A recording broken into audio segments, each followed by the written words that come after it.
Seja bem-vindo a mais um Tudo que você sempre quis saber sobre marcas, mas tinha vergonha de perguntar. Eu sou o Guilherme Sebastiani. E eu sou a Karina Campanha. E hoje a gente vai para a pergunta do Cauê Book, de Ribeirão Preto, São Paulo. Eu estou devendo curso para o pessoal de Ribeirão, mas vamos lá. Gostaria de saber como vocês agem em uma situação onde um novo job pinga na mesa e gera o desafio a vocês de criar um nome e logo. Minha dúvida é... Alguns programas atrás nos deram um belo horizonte de como avaliar a disponibilidade de registrar uma marca, passando para um advogado especialista em registro de marcas. O que quero saber é, vocês tocam o projeto mesmo sem esse ok do advogado e criam uma bela história que se encerra com o logo e consequentemente a apresentação do naming, ou aguardam um ok para dar andamento ao processo? Pergunto isso porque atuo como freela e normalmente meu deadline é absurdamente curto. Bom, e aí, Karina? Cauê, a resposta é não. A gente não continua se a gente não tiver o ok do advogado. Eu entendo que, principalmente por ser freela, você tem prazos muito curtos, muito apertados, mas eu acho que é muito importante o seu cliente entender como que esse processo funciona. Ele tem que ter essa clareza e essa coerência de como que é esse processo, porque não adianta você, de repente, por um prazo super apertado, tocar o projeto sem o ok do advogado, mas aí acontece de repente o nome não estar livre. Aí você tem que voltar todas as etapas, refazer tudo, passar pelo processo de novo. Ou seja, ao invés de você ganhar tempo, ou pelo menos conseguir, sei lá, de repente o que você ia adiar o projeto em uma semana, você tem que adiar um mês, por causa de o cliente não quis esperar. E refeitura, mais trabalho, cliente insatisfeito por conta de uma semana a mais que você não teve ali. E assim, prejudica os dois lados. São mais custos para você, mais custos para o cliente. Provavelmente ele não vai querer pagar a sua refação, porque daí ele pode entender como, mas como assim? O processo você não me avisou e eu não sabia. Então, pode acontecer de ter isso. Então, assim, ele pode entender, ele pode ser super compreensivo e falar, não, tudo bem, eu entendo, mas como ele pode virar para você e falar assim, mas não, você que toca o processo, como que agora eu vou perder um mês e tenho que pagar mais? Então... E eu acho que é até importante entender aí que um processo é o de naming, o outro processo é o da identidade visual. O da identidade visual só começa depois que a etapa de naming estiver concluída. O nome livre, o cliente aprovando o nome para você poder seguir. Então entenda isso não como um projeto de logo e naming. Um projeto de logo, um projeto de naming. Um tem um valor, tem uma etapa, outro tem um valor, outra etapa. Porque senão, a impressão que dá aqui no teu texto, e eu espero estar errado, mas pode ser que seja verdade, porque eu já vi isso acontecer com outras pessoas, é que antes, sei lá, você tinha 2 semanas para fazer o logo, agora você tem 2 semanas para fazer o nome e o logo. Como assim? Entendeu? Não funciona, você não consegue fazer as duas coisas ali em paralelo.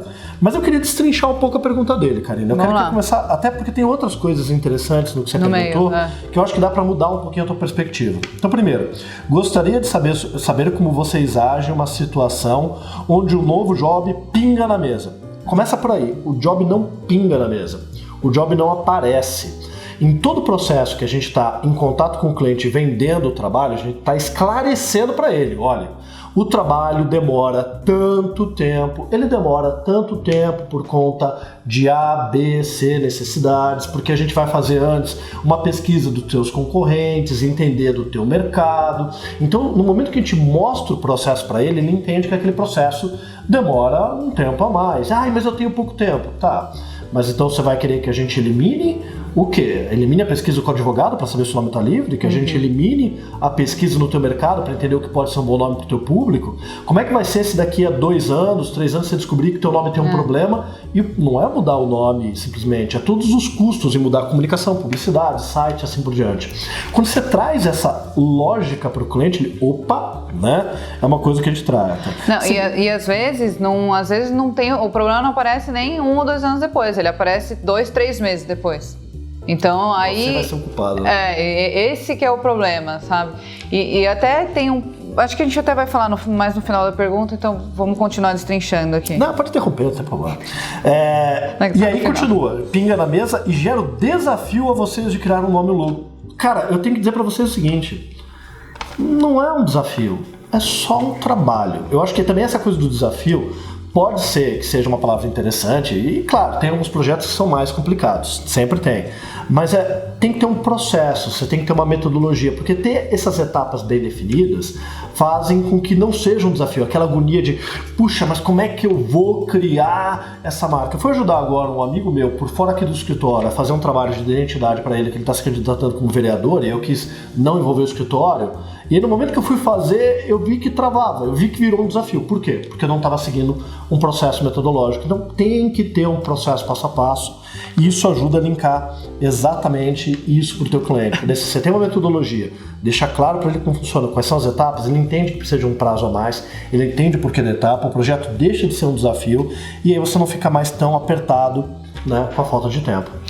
E tem uma coisa assim que é muito duro que eu vou falar, mas eu entendo o freela, e principalmente quem vive de freela, mas tem que ter muito esse cuidado para não arriscar demais, sabe? Então, assim, é preferível às vezes abrir mão de fazer o freela para aquele cliente teimoso que às vezes não quer, porque quer que você pule essa etapa, que não, mas eu não tenho tempo, eu preciso, então toca sem mesmo e tal. Porque se acontecer, pode ser que não aconteça, seja tudo lindo, maravilhoso, enfim, entendeu? Mas pode ser que aconteça. E se acontecer, o que vai entrar na reta, desculpa o termo, principalmente é o seu. E aí você se queima no mercado, você se queima com clientes. Então, assim, às vezes, por mais interessante, por mais atrativo, assim, por mais... não me vem a palavra, mas assim... Por mais que você queira pegar aquele trabalho, é importante que o cliente esteja junto com você nisso e não simplesmente que ele mande e você faça. É importante que seja uma parte ali, uma parte de acordo com a outra, que vocês consigam tocar junto e que os dois estejam de acordo com o processo, assim como o Guilherme falou, de alinhar desde o começo, para daí no final os dois saírem satisfeitos. Então, às vezes, mais vale abrir mão do que você tocar e o projeto se embananar de tal maneira que depois vira um negócio absurdo, tanto para você quanto para o cliente. Então, é muito legal até selecionar os clientes assim, que entendam e que compreendam a importância desse trabalho. Ou, por outro lado, a parte legal do freela é justamente isso. Você pode educar o cliente nisso. O cliente, muitas vezes, ele chega e ele é um leigo na nossa área. Lógico, assim como a gente é um leigo na área dele. E não adianta a gente querer exigir uma coisa dele que às vezes ele não tem, assim como se ele falar, tá bom, então descreve aí pra mim as coisas, trocentas leis de direito. Putz, a gente não vai saber, entendeu? Então, educar, explicar pra ele conseguir entender, e aí ele vai topar com certeza, assim, arrisco a dizer que com certeza ele topa se ele entender direitinho os riscos que isso pode gerar para ele se ele quiser simplesmente atropelar. E vai ser bom para ele. No final é o que é bom pro teu cliente. E eu acho que a Karina citou duas coisas que são muito legais. Primeiro, se você continuar atendendo cliente sem prazo, sem tempo, sem verba, você vai continuar atendendo cliente sem prazo, sem tempo, sem verba. Você vai estar ganhando pouco e continuando refém disso. Outra, você tem que construir a tua imagem, a tua reputação. E eu sei que é duro, a gente também tá numa puta crise aqui no escritório, a gente tá buscando trabalho e é difícil, mas se você, em algum momento você vai se corrompendo ali, mesmo que aquele cliente fique satisfeito, ele vai indicar outros clientes com, contrata o cara porque ele é rápido e baratinho. Em última instância, cara, passa esses vídeos aqui pra ele assistir, porque assim, é melhor pra ele que você tenha um tempo maior para fazer o projeto para ele, né? Porque até as pessoas têm essa percepção hoje em dia, por causa de um passado que foi construído, de que freela é rápido e barato.